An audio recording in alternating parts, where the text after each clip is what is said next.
liquid cooling systems in IC engine. A liquid cooling system remove excess heat from an engine using a liquid coolant, as usually water mixed with the antifreeze.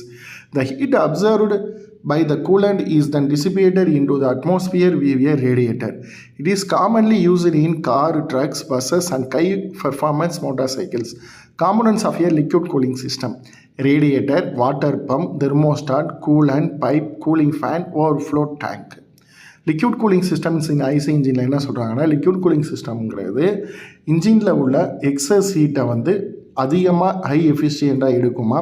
இது ஏன்னா இது வந்து ரேடியேட்டரில் நம்ம water ஊற்றும் போது அந்த water வந்து atmosphere டெம்பரேச்சரை அப்சர்வ் பண்ணி ரேடியேட்டர் வந்து அந்த பைப் மூலமாக கண்டினியூஸாக தண்ணி போகும்போது நமக்கு ஏர் கூலிங்கை விட லிக்யூட் கூலிங் ஹை பர்ஃபார்மன்ஸ்னு கொடுக்குறாங்க. இது அதிகமாக வந்து கார்ஸு, ட்ரக்கு, பஸ்ஸஸ் எல்லாத்துலேயுமே லிக்யூட் கூலிங் சிஸ்டம் தான் யூஸ் பண்ணுறாங்க. தேங்க்யூ.